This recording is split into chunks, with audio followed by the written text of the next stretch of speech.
Hello, Dimtsy. That was some good music. I always enjoy. I was talking to Mike the other day, and he was telling me how much he enjoys that music. It it was like I hate to say that my own thing is amazing because I feel like an egotistical bastard, but it is pretty awesome. He does. Yeah, he said it was pretty good. He was talking about it at the bar after Ultimate, and we were. Anyway, we were. It was. He wanted me to play it on my phone and stuff, but. It's kind of like if you could ever have an epileptic fit be positive, that's what that song makes me feel like because it's a horrible thing, but It definitely grows on you the more you hear it. Like the first time I heard it, I was like, "This is good." I'm pretty sure, but then after like second, third time, I'm like, "No, this is really good." oh, sweet. Well, it's so nice of you guys to say so, and I'm rather proud of it myself. Unlike the Sweet. good, bad, or bullshit one, which is just terrible and giant piece of shit.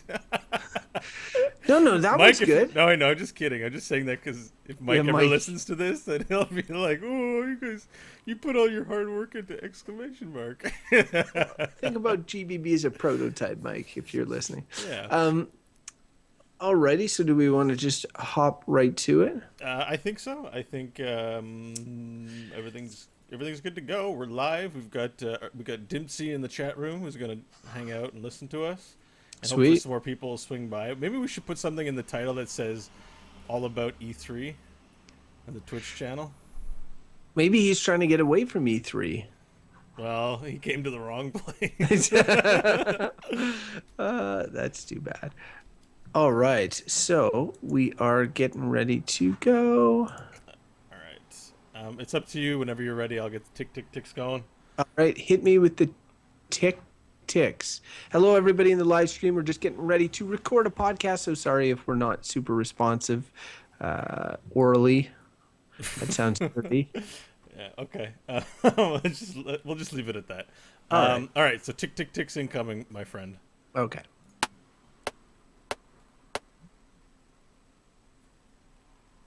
Welcome, everybody, to the E3 podcast, the podcast that is excellent in its enunciation and execution. I am talking, of course, about the exclamation mark podcast. Here we are, episode number 9, and it correlates with a huge event in the industry of video games, and I am talking, of course, about E3. This will be our first of what I'm sure will be a couple of episodes where we discuss E3. My name is Crofton Steers. I am your hostess with the mostess. And with me is my compadre, and I can't think of anything that rhymes with the word compadre, Bo Schwartz. Salame? Padme from Star over. Wars. Hello, Crofton. Hello, exclamation mark podcast listeners. I am super thrilled to be the other hostess with the mostess. We're gender neutral here, so, we can call ourselves hostesses and not feel bad about it. I'm very confident in myself, Bo. I'm very confident in my womanhood as well. And so, yeah, hello, glad to be here. Kind of stoked for a lot of the gaming announcements that have come out in the past couple days. So, can't wait to talk about it. We'll talk about that in a sec. Just a little housekeeping first, I guess. We are recording this show on Monday. The Microsoft press conference has just ended, and we know there's going to be a Sony press conference later today. This show will not touch on any of that. We've heard rumors of something Sony may be showing, but we will not be talking about it until the next episode of EXM. There's already a lot to talk about, both in Bethesda's first E3 conference and Microsoft's. And there were some pre-announcements the Oculus and the VR folks have been making, and we're always interested in those. And there's a couple of other things we want to talk about in the news today. So it's going to be a fully loaded episode, I think, Bo. Also, we're going to talk about the games that we are playing, which we always like to do. Yes, and we actually have some new stuff. At least I do. I think you do too. But I definitely have some new stuff to talk about. So if you've been with us for the previous, 9 episodes? And here, Bo just talk about Heroes of the Storm. Yeah, I will not be. There will be no mention of Blizzard games today. This will be the only time. Actually, I'll probably bring it up, but I'll try not to. You didn't even make it through that sentence. Okay, so I guess without further ado, let's just rock right on to the first part segment, the news. It's going to take up a lot of time today. It's called readme.txt.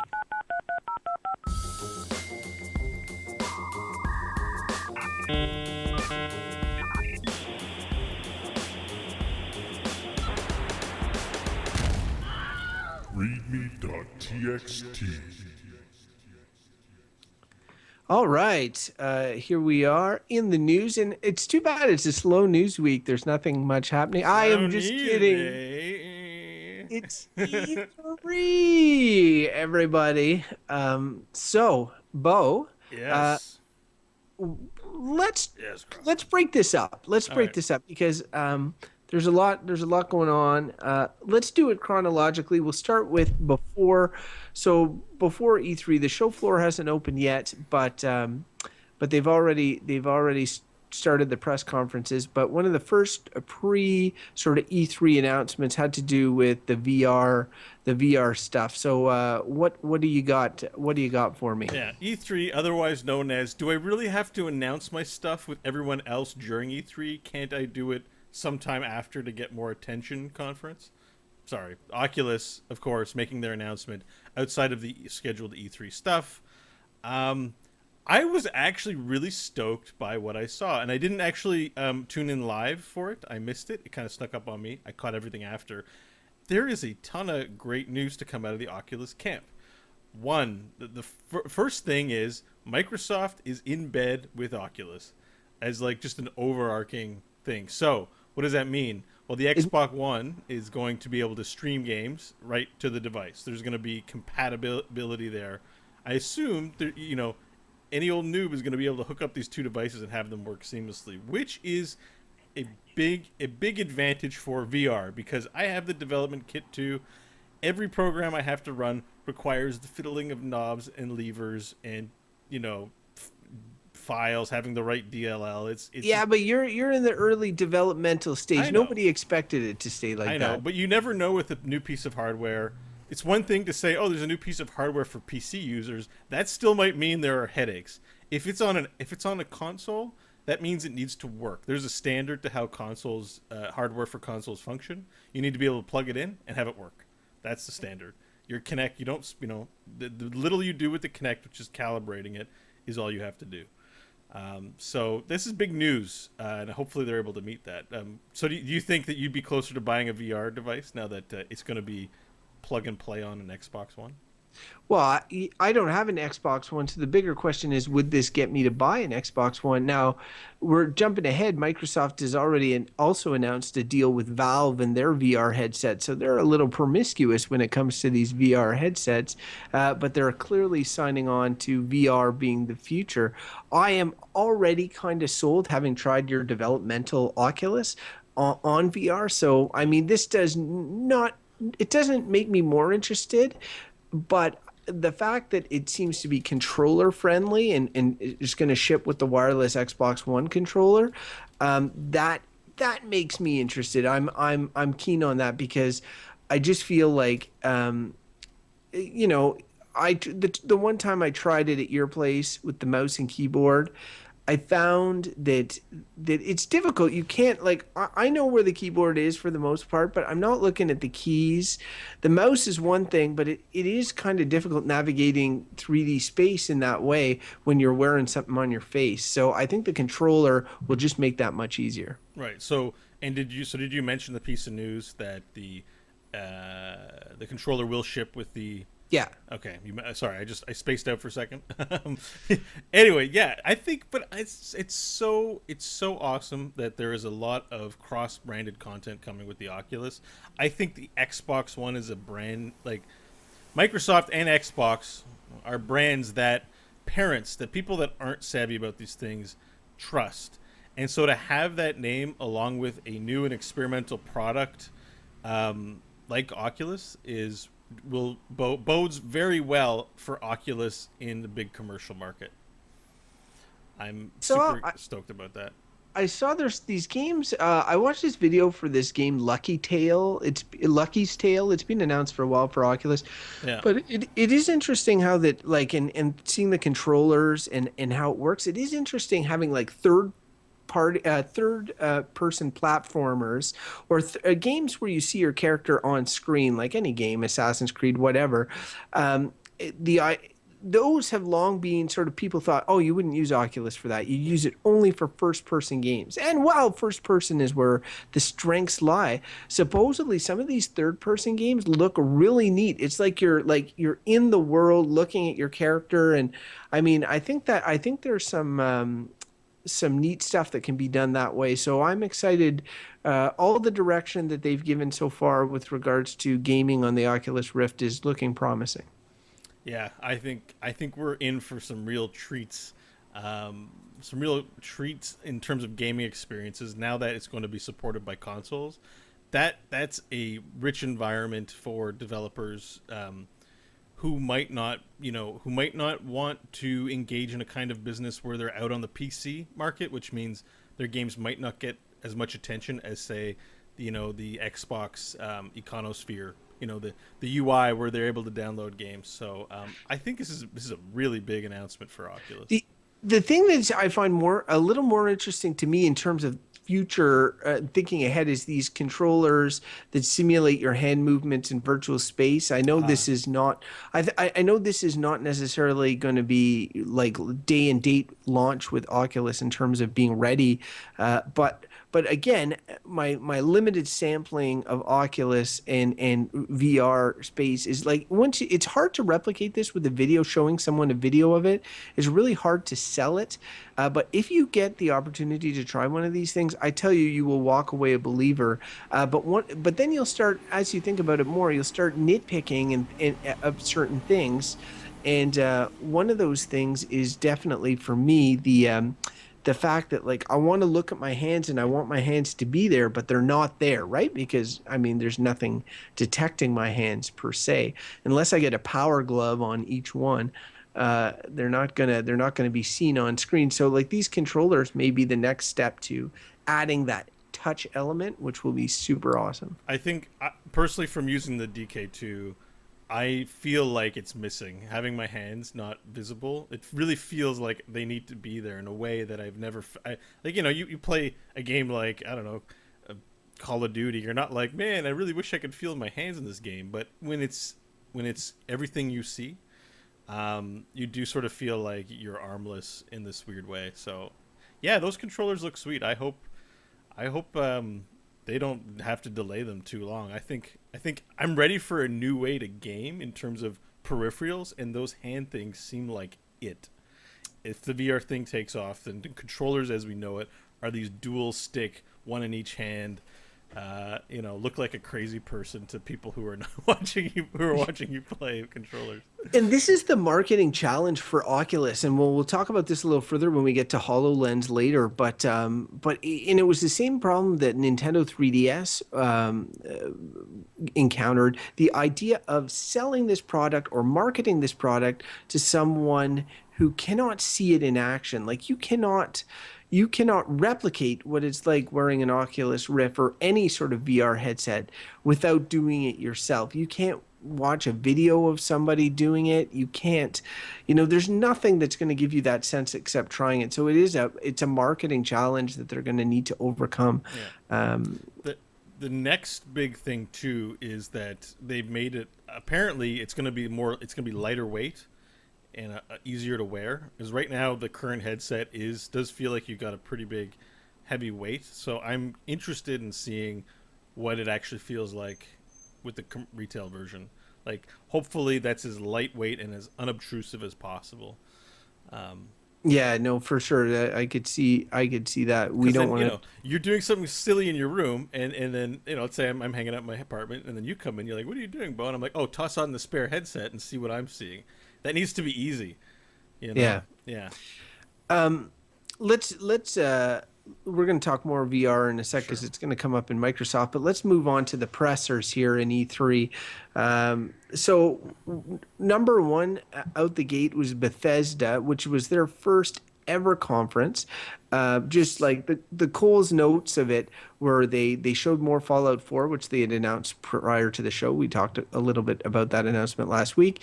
They showed some Doom 4 and they announced Dishonored 2, as well as some like iPhone type games to support those products.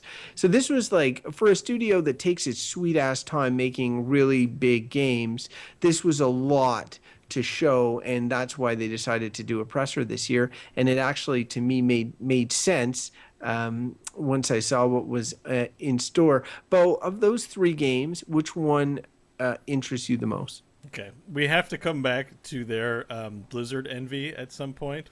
Make sure to talk about that. But to answer your question, Doom 4 by far.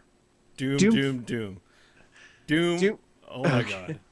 All right, tell us why. Well, Doom needs no introduction. Doom is a classic game. I, unlike many people, loved the third one as much as I loved the first and second one. There is something about the Doom aesthetic and the Doom, the tropes and the mission statement or the overarching theme of what Doom is that really hits me at the core. I love shooting stuff. I don't need realistic military shooters. I need stuff that blows up with blood and guts. And it's like the people developing the game said, what are the core things that identify a Doom game and how can we make them as awesome as we possibly can and put it in the game? The trailer featured no story. It was all just, I don't know if that counts as a trailer, but what they revealed anyways, which is was no story, no sentimental stuff. It was all just, here's a gun, here's what it looks like when it's used to dismember and maim things. And it wasn't a survival horror. It was horrific, and there's a sense of survival, but it looked like the most of what I'll be doing in there is shooting endless waves of monsters from hell. Very excited. And I think you like Doom 3, but I think arguably, people collectively found that to be, I don't want to say a misstep, but like a little step in the wrong direction for Doom, in the sense that it was like it had a story, and it sounds weird saying that these are bad things, but it had a story, and it had like the a survival, flashlight mechanism with batteries. Survival horror elements, when really like these were all things that were du jour at that time, like hot shit. But Doom, and this is why, like, I don't want to play devil's advocate here. It looks kind of fun, but Doom originally appealed to me because there really was nothing else like it at the time. It was not the first person shooter, but one of the first like VGA fancied up first person shooters. I played a lot of Doom, and I have a lot of nostalgia associated to Doom. But if E3 is about looking forward and you've got all these new games and all this new hotness, I look at Doom 4 and I think to myself, man, this is just old stuff. Like, it's new skin on an old body. Like, Doom was never really, didn't really push first person shooters that far. I always felt after the Half-Life introduced narrative and all that sort of stuff, that Doom was kind of left behind. Doom was push things forward, but not like what came before Doom was Wolfenstein, which was just a 2D plane. This pushed games forward in the sense that you had stairs and you had, the full spectrum of, there were innovations, but they were not on story. They were on, bit sprite graphics maybe, and the idea that, expanding the idea of the 3D universe that we play today. But yes, Half-Life. Had more weapons. Yeah, Half-Life it's like Half-Life took that and said, well, let's have a whole narrative experience that's strange and bizarre and wonderful. So, like, they're both really good games. So I see what you're saying, that, like, Doom 4 is just like, well, here's what Doom looks like on current day, but we're not innovating in any way. And I don't know. I think people that like Doom are just like, actually don't innovate with it. Innovate with something else. Like, keep Doom. Yeah, and I'm sure there's a ton of people like that. And going back to the other two games, I find that they have quite the interesting sort of overlay here, because you have Fallout 4, which is one of what I call a Bethesda game, which is essentially they alternate now between these post-apocalyptic sci-fi Fallouts and the fantasy Elder Scrolls games, but they're essentially the same game in that they're these giant worlds in which you explore and have these adventures, and they generally last you for hundreds of hours or what have you. Then you got Doom 4, which is a traditional shooter like story light, action heavy, all that sort of thing. Then you have Dishonored 2, which is follows in the vein of like I guess the original BioShock and Dishonored, which is more of that like Half-Life story based shooter, but also mixed in there with Thief as well, where you have a lot of choice on ways that you can approach the problems. I was a huge fan of Dishonored Adventure 1. game. It's really their Tomb Raider or their version of like that, right? Like Well, Dishonored has about the same scope as the Deus Ex games do. So like there's like hub yeah. areas, there's you get different they're very similar to Deus Ex in a way in those, so like not a giant open world, but yet you do totally feel like you're transported to this other place. And Arcane Studios, who made the first Dishonored, I wasn't 100% sure if there would be a second one. I wasn't sure about the sales numbers behind Dishonored. And so I'm really glad to see that there is a second one because I really enjoyed the first one a lot. Of those three games, though, the one that interests me the most is Fallout 4, just because I am very much a fan of those big open worlds. And Fallout excites me quite a bit. It's exciting that it's coming out this year. I mentioned, I think in the last show, how sick I am of the whole E3 cycle where they announce a game and then you get it 3 years later. And then so over different E3s, you see different things. And then finally, here's the game. I think they're starting to learn, but it was really cool to see Fallout 4 is coming later this year. And I really like the video that they showed for Fallout 4. There's some new stuff in there. You can make your own base. You can do sort of like The base building looked spectacular. it looks pretty cool. I gotta say, I love my Elder Scrolls game, and I was not looking forward to Fallout 4. I'm still kind of meh, but if something converts me or pushes me to try it, it's actually that base building, that That's sense fun. of having something to build in that world that matters, kind of interests me. Because I'll tell you, the most interesting announcement to me of the entire thing was the Fallout Shelter game. Really? Yeah. That's So stunning to they me. said a few keywords. They said, we were inspired by games like XCOM and FTL. And I was like, oh, what happens when you get inspired by those? Those are both games that are like super high on my, Yeah. cred list. And I looked at it and it looked cute, but like in that pervasive kind of cute way that I know that they're going for. It got released. I actually just forgot that I should go. I wonder if it's on Steam. I'm just checking real quick. No, but it's on the Apple Store. I don't want to play it on mobile. I'd prefer a PC version. But that looked really interesting. Yeah, I don't know. What did Yeah. you think of that? I thought it looked good, but it looked like to me it was just another way of maintaining enthusiasm for the bigger. It's like an appetizer before your big meal or whatever. Sure. It's like But a hype.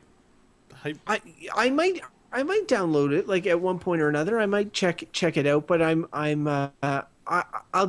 don't want to show my hand too early because when we get into talking about what we're playing now, you're going to see it's going to affect how I perceive all of this. But I don't want to mention it yet because really all of these announcements are exciting to me in their own way, and Fallout is the one that's the most exciting. One for that me.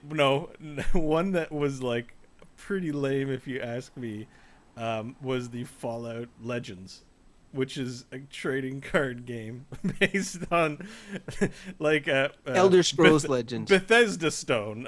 And I was like, oh, come You say that, on, but you guys. love those trading card games. You're just a Blizzard fanboy. That's the problem. The thing about a lot of this stuff, and I think hardcore Magic people would look down on Hearthstone, is that you become invested in a certain product or brand, Yeah. and that defines it for you. And so when you see other things, it's sometimes you meet it with disdain, like, oh, great.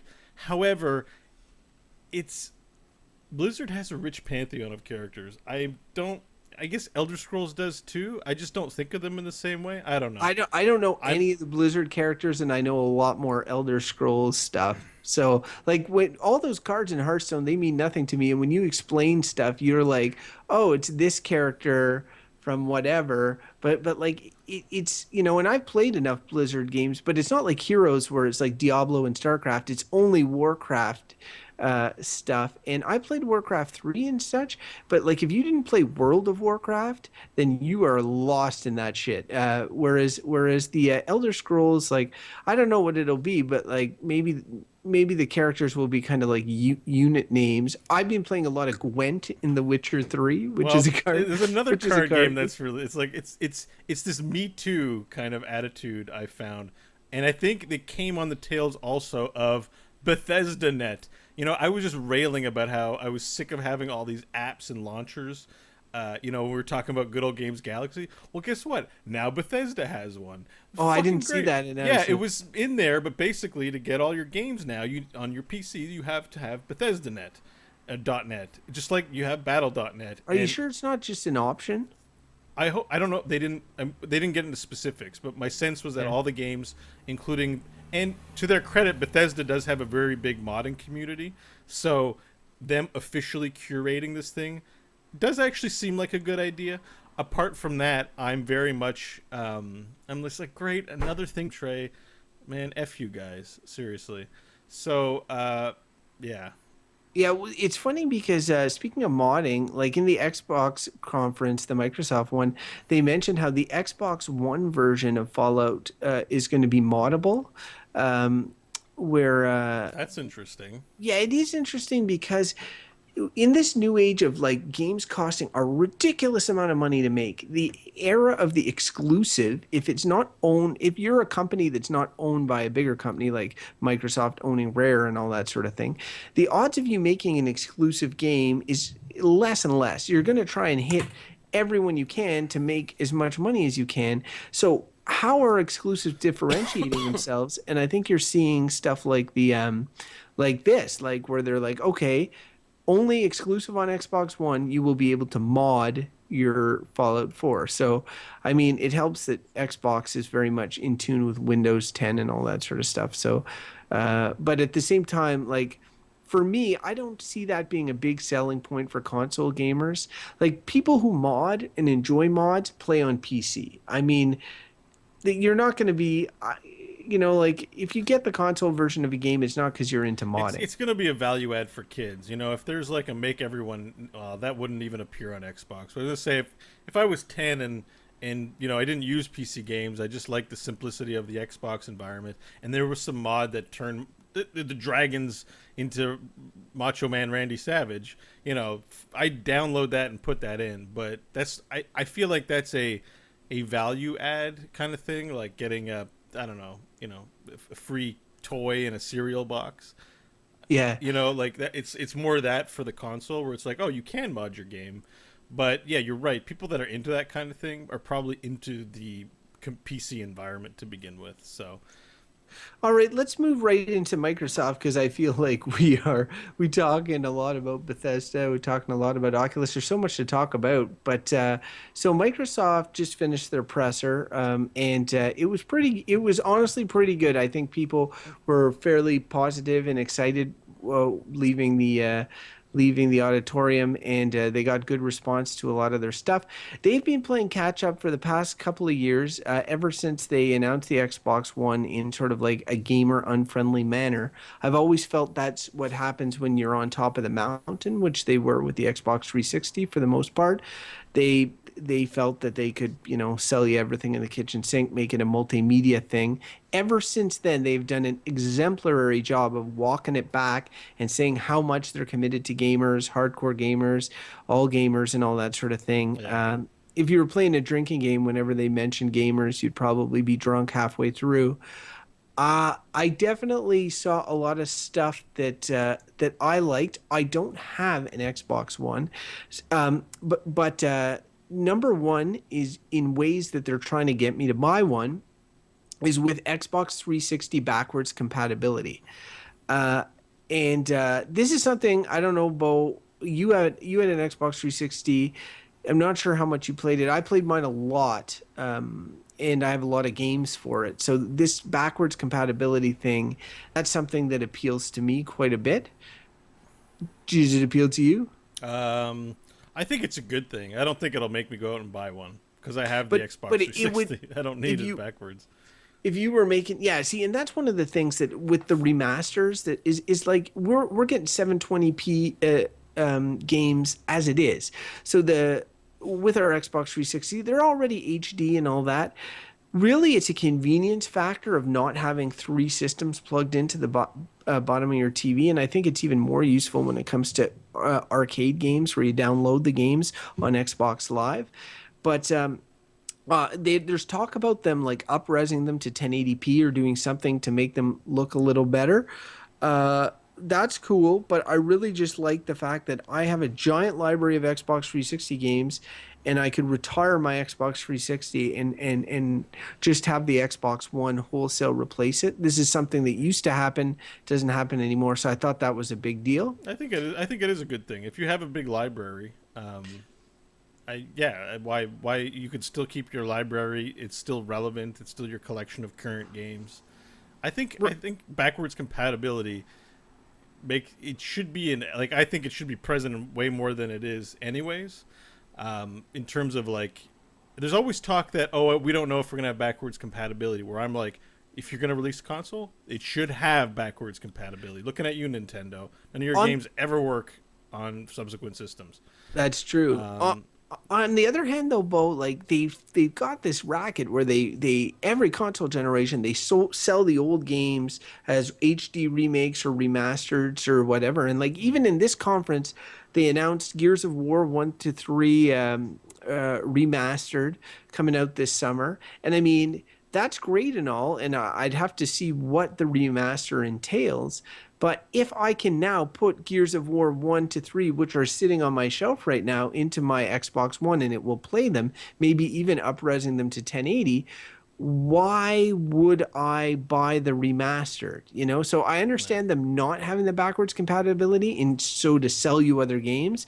But if they're going to do both, then they're going to put pressure on themselves to really deliver on the remastered. I thought maybe I heard, and I can't. I was like, am I hearing things? I don't know.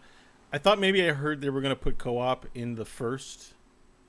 Oh no, there was co-op in the first Gears. It was that one of the first Okay. huge co-op games. Yeah. Let's move into Gears of War real quick here because did you watch the video for Gears of War 4? I did, and it wasn't quite clear that it was Gears of War 4 that I was watching. I thought I was watching some remastered stuff, but then I was like, what is this? I don't remember this from any of the games. So Yeah. it was a little confusing when I was watching it. But you know, it looked good. But I wasn't having seen Doom 4, I wasn't as jazzed about the Gears stuff, if I'm being honest. The monster with a lot of tongues was really awesome. I really sort of liked that, but I was a little bit like, I think you got a thing for these creatures. Like you like Diablo and you like Doom. You like horrific sort of demon creatures. yeah, like all that stuff is like expressed so beautifully in video games because you never you have a should be movie like a with that goth stuff or something. in it. Well, no, I believe in the ultimate evolution of species, and these things represent, more advanced versions of ourselves, and we have fantasies about killing them because the truth is they're better than us. Whatever. So the thing with Gears 4, and it's funny because it still looked more appealing to me than Doom 4. No offense, Doom, but Gears is more recent than Doom, and the systems in place are more recent than essentially just shooting dudes in the face. But can you rip off a guy's leg and smash his head open with it? Potentially, you can do a lot of gross stuff in Gears. I think they both. Some guy on the ground. I think the chainsaw I could do is arguably better. Well, one thing I will say though is that I loved Gears of War 1. It was the game that made me buy an Xbox 360. Me too. I played tons of Gears 1, tons of Gears 2, Gears 3. Not as much. I played it once. I would play it again if I had 4 people sitting around. I think it's a good time. Then they had the Gears prequel. I never even played that game. And I didn't either, actually. And I look at this Gears and I think to myself, I'm kind of done with Gears. Like, I mean, like I would play it if I had an Xbox One, maybe, but it definitely doesn't push me to buy one. And even when they brought up the menu and it's the exact same old menu, like, and Gears was so ahead of its time graphically, it still looks good today. And then this game, yeah, it looks better than the Gears trilogy, but not so much better, and definitely not as good as some games that I've seen this generation already. So I mean, it's no longer the graphical showpiece that Gears 1 was. So anyway, I'm happy it's there. I like Gears, but I like it. I've always liked Gears more than Halo, but I'm not I can't put my finger on it too. There's something unexciting unexciting. Yeah, about Gears. another Like, Gears Gears. 4, It's I'm like great. uh, Even though I'm like I loved all of those games, I'm still just like I don't know. yeah. I think what it is that the story and the characters blow. I think the monster design's awesome. I think the mechanics are awesome, but I I like just the world design too. I like the concept of it, but it's very like, but it's an apocalyptic it's game where it's the creatures have come from the earth. Like, I don't know. I that no like. that stuff's okay. It's just this, but like you're not invested in it in a big way. Like it's these action star, they're all just like, oh, get the fuck over here, Oh, like I actually missed that because this video was two characters, a guy and a girl, who looked much less roided up than any of the guys, and it feels like they're addressing that. They're like, oh, we're gonna make this Gears more like regular people or less crazy roided up freaks, hoping that the video was gonna end with them like both dying and then a door open and then Marcus Phoenix just walks in and like turns on his thing and is like, all right, let's go, and then you're like, yay, Marcus Phoenix, who gives a shit about those two vanilla yeah. people? Also, But yeah, also disappointed. I don't think there's gonna be a Marcus Phoenix in 4. Didn't they say his story was done? yeah, probably, but I bet he'll be in it somehow. Yeah. All um right. so other okay, Oh, so I have other. Oh, what do you want to? Where do you want to go next? I'm going to Rare. Where do you want to go? Okay, we can go rare. I wanted to talk about Tomb Raider for a quick second. Okay, go Tomb Raider. Because we talked about I own that game and haven't played it. I think I'm actually going to go play it. That I tuned in right during that Tomb Raider bit of gameplay, and that Yeah. looked incredible. I thought that looked really awesome. Turn down the graphics when you play it because I know your computer's even shittier than mine, and you want performance over graphics because you can make it look real shiny on PC. But my mistake was pushing the graphics and having a little bit of slowdown that I think took away my enjoyment for the game. I'm not excited for Tomb Raider. Honestly, I didn't finish the Tomb Raider remake.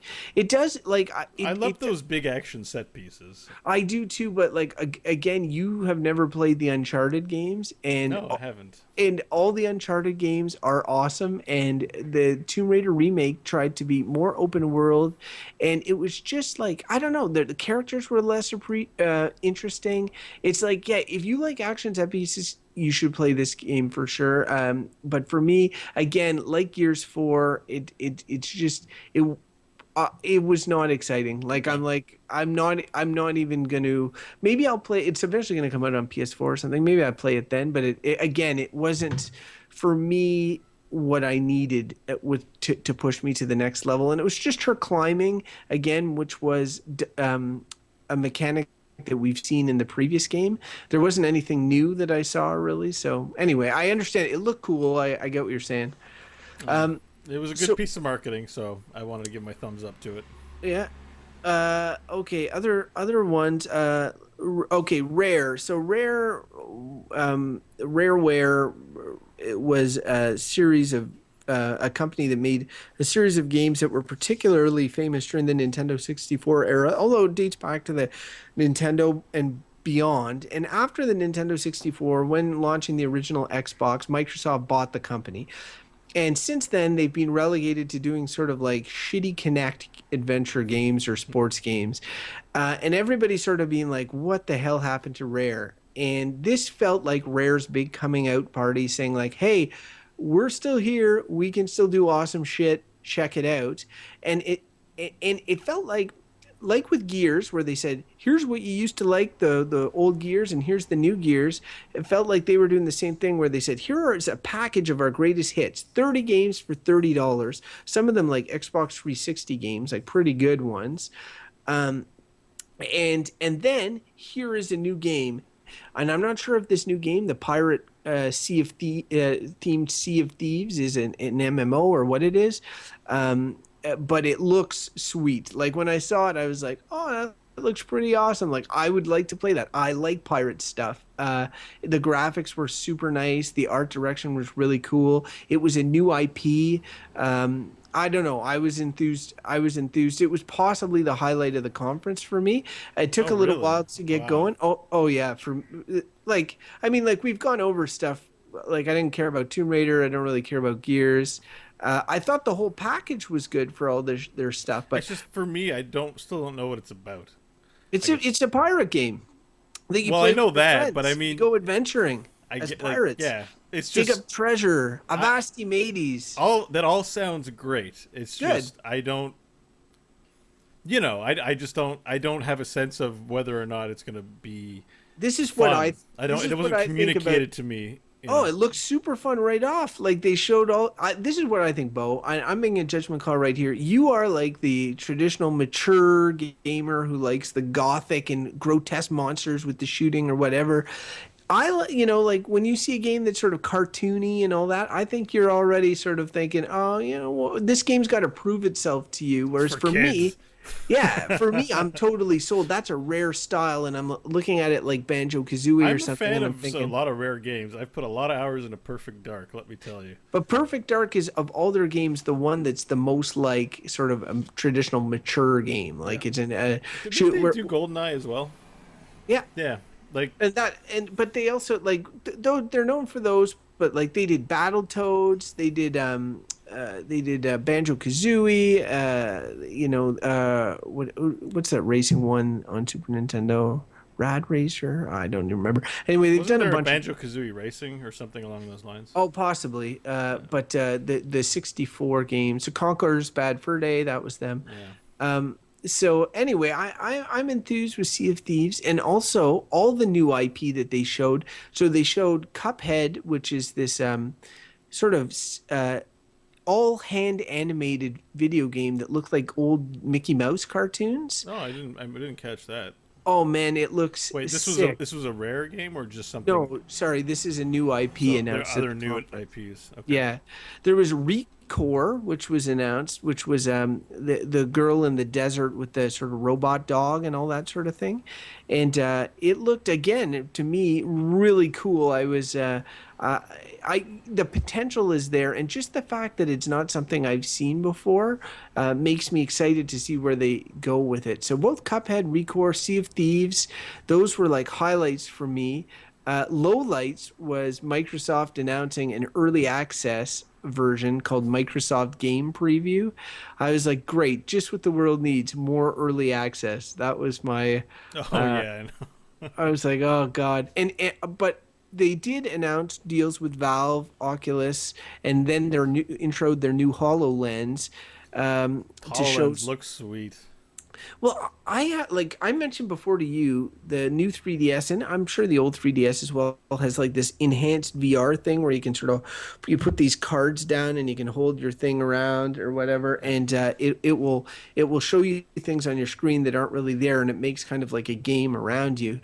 Now, this only works so well without holding a 3DS, but if you had something on your head, it would be pretty sick. Like you'd be able to see some pretty awesome things. I think I'm not sure if everybody's house can accommodate. Like I wonder if it's going to be one of these things like the Kinect or the Wiimote where You like need you very have to- specific environmental Yeah. conditions to make the thing function. It could be. but it looks like Minecraft is going to be one of their major launch things, and we all know Microsoft owns Minecraft, and tons of people play Minecraft.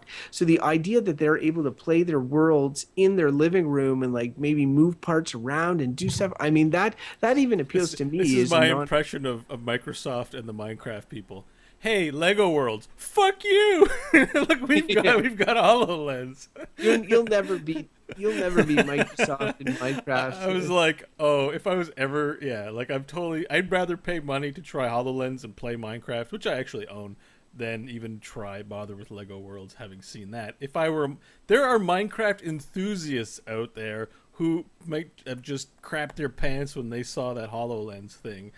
Everyone's parents are going to be like fielding demands for HoloLens. I swear, that looked amazing to me. And I'm not sure if HoloLens is going to be with Windows 10 as well. Yes, I saw some Windows 10 propaganda or advertising for, hey, get Windows 10 and it's compatible with HoloLens. So because it'd be ridiculous if the Xbox One people had to play. If they were the only ones, Minecraft's a PC first and foremost game, and if they're the only ones that get HoloLens, that would be great. See, I think the big thing with HoloLens right now is they're trying to leverage it in the gamer market, but I see way more uses for a device like HoloLens in professional environments, more so than gaming. Like, I just don't know why you wouldn't wear an Oculus rather than use a HoloLens for most games. I'm not saying you couldn't game effectively. It's just Oculus is way more bonerific than the HoloLens. And I can picture, like, I want to walk down the street with a HoloLens on, and this isn't going to happen, but in the future, like, this is the direction I see something like HoloLens, where it provides me with information on everything I'm seeing. Have a look at this, there's a car, it gets scanned by my HoloLens, I get product information on it. Police might even use it to bring up driver's license information when they scan things. Like, to me, the HoloLens represents more of that kind of day-to-day functionality in professional environments than it ever will be for gaming. But they might as well get money from it from the gaming environment. Yeah, maybe. Like, it's Google Glass sounds a lot like what you're talking about. The thing is that the Microsoft conference straddled the line where they announced these old games, remakes, new games, and then new tech. And one of the new techs was the HoloLens, and another one was this Xbox Elite controller. I'm not sure if you saw, but it's essentially it creates what looks like a two-tier controller system on their system where they've got people with the regular Xbox One controller and then now this Elite controller that has additional functionality, buttons, and all sorts of stuff. So I'm not sure. Anyway, I'm not sure what the thinking is behind that. It's obviously going to be a pretty pricey controller. Maybe it's to go with the Oculus Rift. I don't know, but it was an interesting move. I missed this Elite controller as well. I didn't catch the whole conference. I need to see it. Yeah, you should. By the way, I quickly Googled the Cuphead trailer. That thing looks amazing. Oh my god, what is that? That is so cool looking. And I mean, I think that's it's interesting where games are at that point now, like that we can do that sort of stuff. So I mean, it makes me enthused for the future of games, and that's what E3 is supposed to be about. If listeners at home, if you had missed Cuphead, you should check out. Yeah, go Google take a look now. Watch the whole thing. If you like 2D cartoons, that thing looks like it'll give you an epileptic seizure. Basically, it looks so good. Oh my. And the Elite controller looks pretty cool too. I don't know. You'll read up on the specs on it. It's just really the fact that it creates a two-tier system that I'm interested. Like, what's that mean for developers? When you're making a game for Xbox One, do you design your game? Do you have to think that you have added functionality with Xbox Elite? Do you ignore it? Do you whatever? There's extra buttons there. Those are cool. Okay. No, but see, that's exactly what I'm talking about. Yeah. It's now problematic, right? Like, you need to design for two controllers or ignore it, or limit your audience. Like, this is only for Elite controllers. Yeah. So I mean, they were going to have some problems with that. I'm going to be curious to see how they handle it. Good to see experimentation, though. I feel like we really are short on time here, so I want to move ahead. It's our E3 special, so it's okay if the show is dominated by the E3. Once a year. Well, twice a year. We're going to do another one on E3. Yeah. But I imagine the rest of it we won't have that much to talk about. What could those companies possibly do? But just outside of E3, because this is really worth mentioning, happened just between recording. YouTube announced YouTube Gaming, which is their Twitch alternative. What are your thoughts on that, Bo, as the heavy streamer between the two of So us? the first thing, my first thought was, oh guys, why did you call it YouTube Gaming? Like, I get that they want YouTube is the brand, and everyone knows YouTube, and YouTube is literally a word in the language to mean, hey, YouTube it or go. Yeah, exactly. Um, You'd be dumb not to. but I don't want to. I don't want to be on YouTube gaming. Like, I would have preferred them to have come up with their own brand, just like Twitch has, to Doesn't identify make them. marketing sense, though. I know it doesn't, but I don't like it. I hate their name. I hate that it's called YouTube Gaming. Um, apart from that, Doesn't really matter, though. apart from that, there are no. They don't give a shit about me. Yeah. There's gonna be tons of people on there on YouTube Gaming doing things, but I don't like it. And That it was my says initial what it is. reaction. It says what it is right off. I guess my question more is less what you think about the title and more what you think about a competing service. So there's lots of Twitch is a great service. There are lots of things that I think need improvement, and I'm sure a lot of people would agree. Um, and having competition just spurns that on. Right now, there is no competition for Twitch. There are other places to get streaming content, but there is nothing quite like Twitch, and this includes for people that are Twitch partners. So Twitch partners are people who, you know, they stream 8 hours a day, 5 days a week, do this for a living. They get benefits, and I don't mean health benefits, but they receive financial benefit from Twitch, so that Twitch has regular content. Now having YouTube in the mix means that there's also competition for how the partners are treated. So this is very good for streamers. If YouTube is offering something more to partners, that means hopefully the partners on Twitch receive more. So I think there are a lot of people now who play games for a living, for the enjoyment of others, and I don't know how much they make, but I think some of them definitely could deserve to be making more. And so if there's anything that these companies can do to help support them, then the competition is really good for them. And I think we have enough places to get content, so I don't think it benefits us like, oh, another place to get video game content, because YouTube already has that. So Yeah, no, I agree with all that. I think that makes sense. The only other thing I'd add is that seeing a heavyweight like YouTube do something like this sort of validates what's going on with Twitch and this whole movement. Like as soon as you've got the big boys playing in the sandlot, it means that twitching and live streaming is probably here to stay. Think about even our little show that as we found out the age of some of the people in the chat in our own Twitch chat. Young people who are hanging out they're not watching ABC or whatever Saturday cartoons. Like, they're on Twitch watching stuff on Twitch. Like, I feel like future generations are going to be consuming broadcast content that isn't even TV programs, that it's connecting with people and hanging out, just like we're doing here. So, oh God, no, and for all kinds of things, there are artists who draw and broadcast their art, and people who enjoy watching it. It's a wonderful new world out there, and it makes sense for YouTube to be on board with that. If they're the place on the internet to get video. They should be doing it right, not wrong. True. Yeah. That being said, I think YouTube chat channels definitely need to be improved as well. They're kind of a mess right now. Alrighty. Well, that was a long readme.txt. Do we want to get right into the next section, or? Yeah, we might as well. Let's do this. You're always talking about making kids' minds like vegetables. Talk about them out on the street smoking pot. This is Games Per Minute. How do you feel about cutting his head off? One. All right, this is Games Per Minute, where we talk about the games we've been playing this week. And what a bad week for me to be playing something different, because I don't think we're going to have a lot of time to talk about it. But I'm actually playing a game that is not a Blizzard game. And that is Sleeping Dogs. I've been playing Sleeping Dogs. What is that? Is that like a canine training simulator, like Nintendogs? Nope, it is a.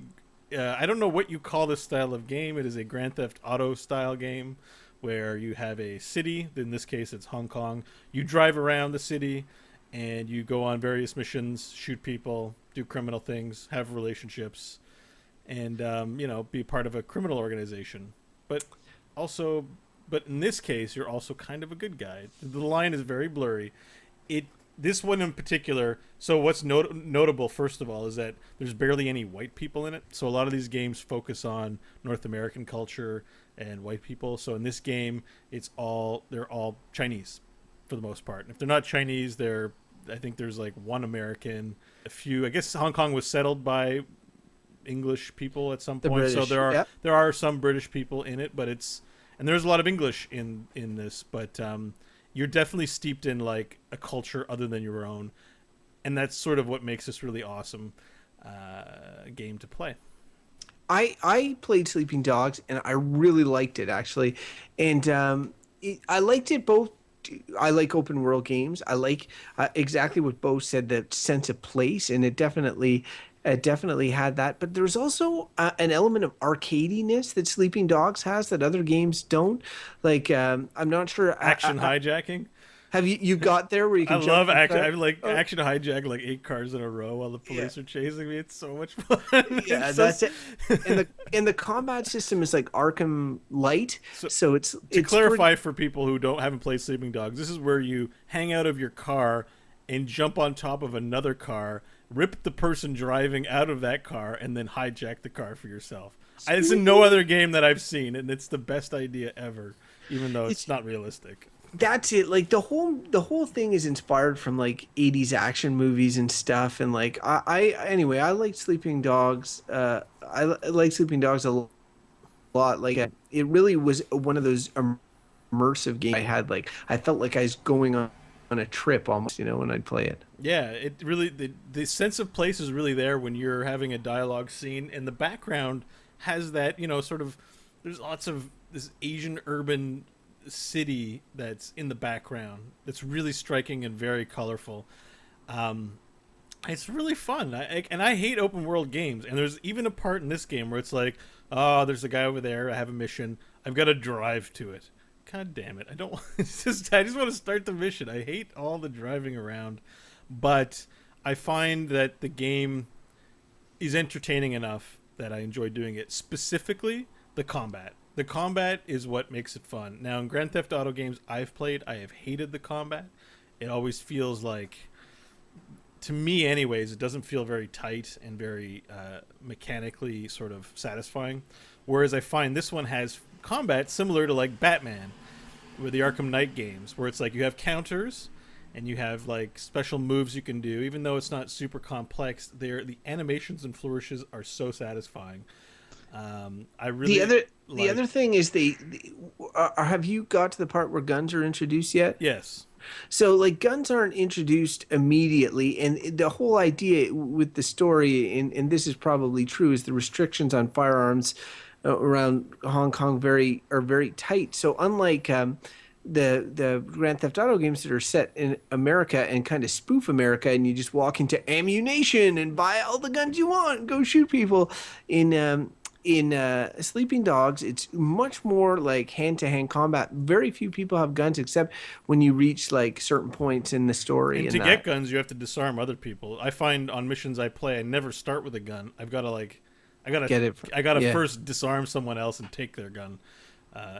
So. Yeah. Oh, no, I'm glad you're playing that one. I really enjoyed that one. I thought that was an underrated game. And the narrative has also hooked me somewhat. Like there are a few missions there. Because I'm not going to spoil anything, but part of the story is that you're an undercover cop. Right. But you have dividing loyalties in terms of family. So, the triads do make a compelling case for you that, they're about family and they're about strength, and that there are morals and values to what they do, and they're not just some mindless bunch of thugs. And so, there's certain points in the game where bad shit happens and you're an undercover person, so you get involved in the bad shit. And I'm just like, oh yeah, I'm just shooting all you. You kill my brother. Ah! I just said, there's no brother killing in this. It's just you get that sense of like you're emotionally invested in what the bad guys are doing, even though I find I'm reminding myself I'm a policeman. Like it's Yeah. really good. It's really well done. I like the balance they achieved. And that's in a the trope narrative. in movies a lot, but it's rarely as fun as in a game form as it is in that game. And also, like I mentioned and I'm not saying that your protagonist is without fault in Sleeping Dogs, but in the Grand Theft Auto games, one of my big problems I've mentioned is that you're often playing douchebags, and he's not a clear-cut douchebag, and has some, he's a cop, so he has some redeeming qualities and such. So But definitely, they don't endow him with too many characteristics either. Like it's easier to identify with him because right. he's like his history, his background is shrouded in history, and his. You don't really feel like I'm playing a character with a backstory. It's like the blanks are not filled in all that much. So I appreciate that about this game too. So Sleeping Dogs, wow. Why did I wait so long? It's super fun. No, I don't know, but like, I mean, there's tons of games like that you haven't played, that like the Batman games and all sorts of other games that where I'm sure that you'd play it and you'd be like, why did I wait so long? And I know I have tons of games like that too. Like I haven't played Fallout New Vegas. I'm sure if I did, I'd be like, why did I wait so long? But that's just how it is. Like sometimes you got to be in the right mindset to want to play certain types of games, right? Well, yeah, I love nothing better than to beat up Hong Kong's worst in this game. Anyway, so what have you been up to, dude? Well, here's the thing: is that I'm in this streak of which you were in with regards to Heroes of the Storm. I know that this streak is going to go for a long time, so I'm not going to beat it to death too much. But I am playing The Witcher 3 Wild Hunt, which You're gonna be playing that till Arkham. oh, dude, I'm going to be playing it past Arkham, and this is the thing. It's interesting. Because when time goes on and you finish a game, you can sort of place it in your mind. You can say like, okay, I like this game more than this game, less than this game, and then in the end you have your all-time favorites, and there'll be games that you think back on fondly and you'll say to yourself, Red Dead Redemption, man, that was one of my all-time favorites. Or, The Last of Us, oh, that was one of my all-time favorites. But the thing is, rarely, if ever, when you're playing the game, do you have that thought? Do you have the thought like, hey, this is one of my all-time favorites? Because often it feels premature or whatever. I will go on the record right now and say The Witcher 3 Wild Hunt may be one of my favorite games of all time. And that is really big for me to say when I am, I haven't put so much time into it compared to some of the other games. But it is an amazing game. And I feel like it's hampered in a way by being a sequel. And this is something that I never thought I would see. But The Witcher 1 and The Witcher 2 were essentially, I don't want to say cult games, but we're close to being cult games. Like they're both based on the works of this Polish author who all his books haven't necessarily been translated. He wrote short stories based on these characters. So they're cult characters to begin with. Cult games that had, somewhat of a medium following. And then there's this game which just is absolutely ridiculously huge, like the biggest game possibly I've ever played. And it's and people are not going to play it potentially because it's the third game in a series, and that's just like that blows my mind. Like I'm like they're actually being hamstrung by this. Did you feel when you play the game that you're missing out on anything because you haven't played the past games? Well, before playing, I watched a couple of YouTube videos, like The Witcher in a nutshell or whatever. I played both 1 and 2, but I didn't finish either of them, and that went into me not getting having to beat myself into getting this game. But yeah, I mean, like I watched a couple of videos that sort of explain the lore and past stories of the game, and then you're up to speed fairly quick. It's not like super complicated. And this game, above and beyond the other two, really lets you embody the role of being a witcher, which is like essentially a monster hunter in this world, this sort of Slavic Eastern European type, Nordic type world. And I think like there's so much to say about this, but people keep comparing this game to Skyrim and they keep comparing it to Dragon Age Inquisition. And I think that the more apt comparison is to compare it to a game like Red Dead Redemption, because you are playing a character. You're not creating your character from scratch. It's not like it's role playing in that you are playing the role of Geralt the Witcher, and you can play him in different ways, just like you can play John Marston in different ways. There's a lot of like crafting and inventory management, and like there's a lot of RPG elements in it. But you are playing a character who is fully voice acted, has a history, has a backstory, has all that sort of stuff. So to compare it to like a game like Skyrim or a game like Dragon Age, where you're kind of a blank slate, is almost a disservice to what the game actually is. But unlike a game like Grand Theft Auto, the Witcher, the character Geralt of Rivia, is actually kind of like, he's a badass, but aside from that, he's like kind of a likable character. You don't mind playing as him, right?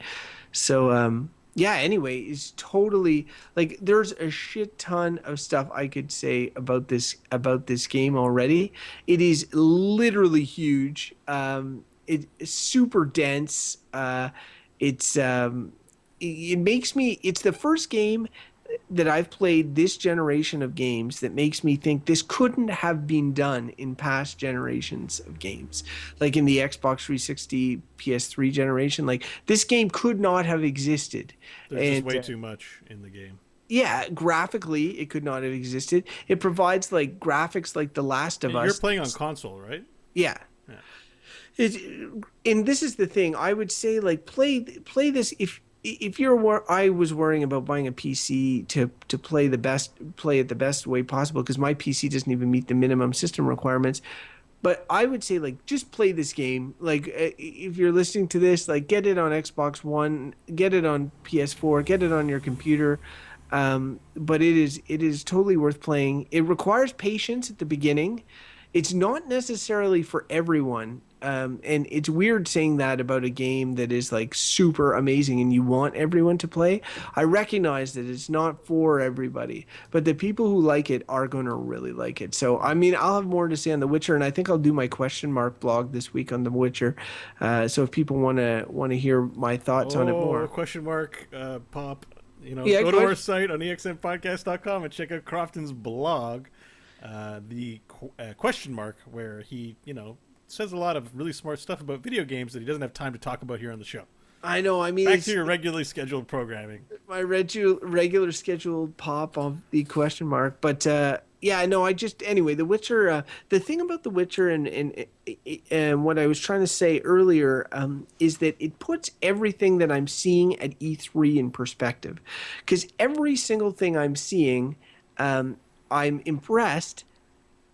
But not as impressed as The Witcher 3 is. Like when I'm playing it, I'm just like blown away at what the CD Projekt Red has accomplished. And so Fallout 4 is the game at the Bethesda conference I'm most excited for. It comes out later this year. You know what? When it comes out, I think that it will already be surpassed by The Witcher 3. And I think that CD Projekt has a smaller team than Bethesda, but they've poured themselves into this game, and I mean, it is pretty impressive. Yeah, I'm gonna have to play that one. I think I'm gonna have to make myself play it. I can buy it easily. You will quit it before you get to the money period. Like, I don't think it'll really, because the thing I will say is that you start playing and they make you because the game is literally overwhelmingly huge. Before they throw you into sort of the big sense of the open world, you have to play through kind of there's an opening area, like a village and its surroundings, where they introduce Noob Island, basically. Essentially a Noob Island or whatever, where there's its own set story and all this. And until you get out of there, the world doesn't really like hit its stride and open up, but it's necessary so that you don't just die of shock when you get thrown into this giant world. And so I don't criticize what they've done. It just means that it takes people with a tremendous amount of patience to get through that first part. And that's why I say it's not for everyone, because I think that people who need their instant dopamine fix, no finger pointing, Bo, may not make it far enough to get to the money in this game. But It's crazy. Anyway, I could talk about The Witcher all day. I just wanted people um, to know about it, and I think that due to E3 this week, we're gonna skip the dialogue tree, if that's okay with you, Bo. Yeah, I think that makes sense. We're running on pretty long, and we try to keep the show to an hour so as not to, completely overwhelm your life with Bo and Crofton goodness. Even though I think our fans would love it if we did a 6-hour show. Oh God, But we're trying to get new fans, Bo. which New fans. I think that Crofton and I really could talk for 6 hours about video games. I believe it. Yeah, but yeah, so I think we're gonna go ahead and give that one a pass. But basically, we're gonna keep talking about video games because we do have one other little section that we call inventory management. Oh, that's right.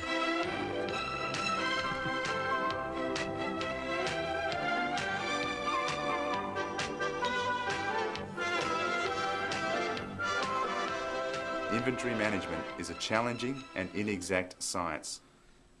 So I said I was laughing because inventory management is where we make recommendations on whether or not you should spend your cash in vendor trash. The Witcher or 3. Vendor trash. The Witcher 3. And I'm gonna say Sleeping Dogs. Like we just finished talking about it for like 30 minutes. It's like, Oh, are you? You haven't finished with Sleeping Dogs yet? it's recommend worthy.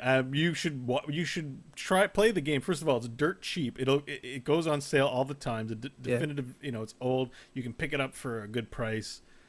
Yeah, get Sleeping Dogs, and it's even worth it if you just do the story missions or just try it out. Honestly, if you're not super into open world games like me, you're still gonna get a lot of fun out of this. I think a lot of love and TLC went into making this game. It's good. So Yeah, and, I agree with Bo's rec. It's good. yeah. So I recommend Sleeping Dogs. Crofton, he recommends The Witcher 3 because I recommend The Witcher 3. He just gushed about it for like 10 minutes straight.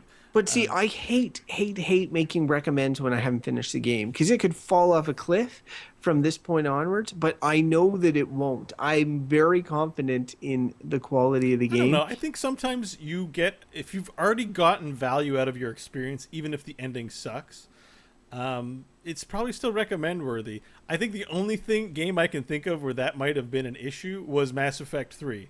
Where it's like, Mass Effect 3, amazing game. You know what? A lot of people were unhappy with the original ending and shit all over it. Unjustly, in my opinion. Yeah, But I think it was somewhat unjustly. the one thing I'll say about games, though, and this makes me sad in a way, is like on the PS4, there's trophies, achievements, or whatever. And there's, as you know, every game has sort of achievements for story progression. So like at one point you'll finish the game, you'll get a certain achievement, or you might be near you enter the last act, you'll get an achievement or whatever. Well, the PS4 tells you what percentage of people have gotten which achievements in the game. When you get an achievement, you can see how often do people get that achievement, right? And playing Watch Dogs, I noticed this for the first time because when I finished the game, it gave you a sense of how many people had actually finished the game, right? If 23% of Watch Dog owners got the end game achievement, then you know that only that many actually finished the game. So The Witcher is one of those games because it's so huge and so long that I'm paying attention very closely to those marker trophies to see how many people are dropping off. And at the end, I feel like if I finish this game, because it's so huge, that it'll be like 2% of people finish the game. It's so ridiculous. Like even that intro segment, getting off Noob Island, there was it said I think something like 70% of people got that trophy, meaning that of 100% of the people who bought that game, 30% of it 30% never even got off Noob Island. And that's Is it that hard on Noob Island? No, it's not. It's just that it's probably people loaded with cash who are like, oh, I saw the ad on TV. Let me play this. Oh, let me start.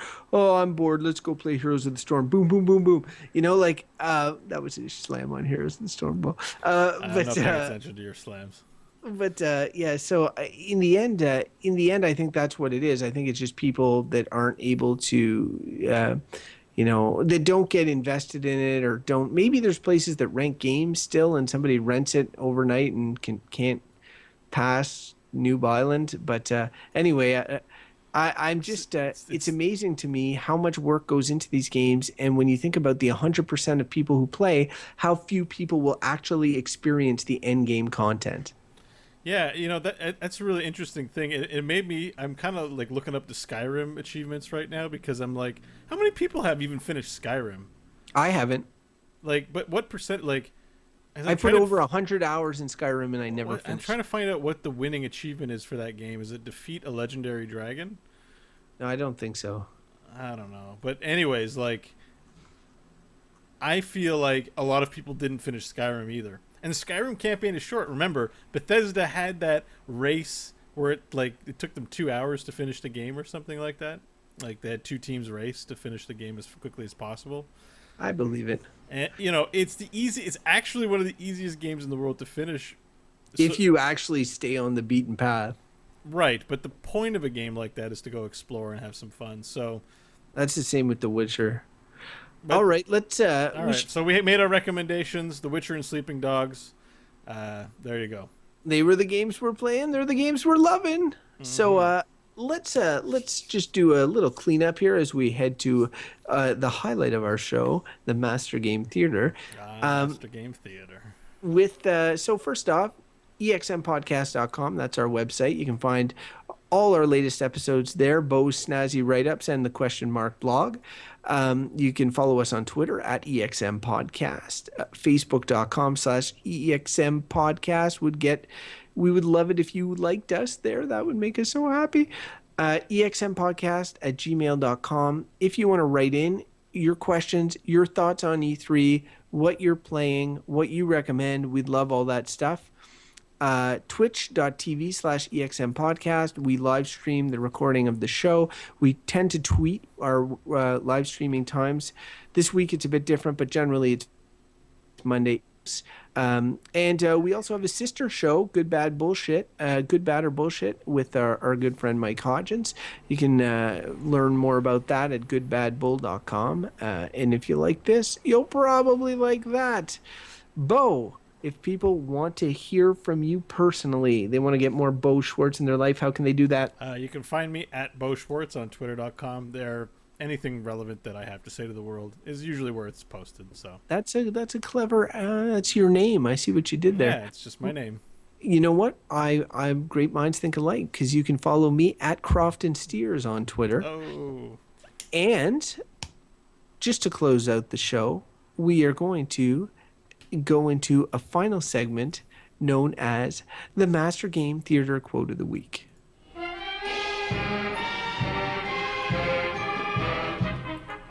It's now time for Master Game Theater. My accent is so bad.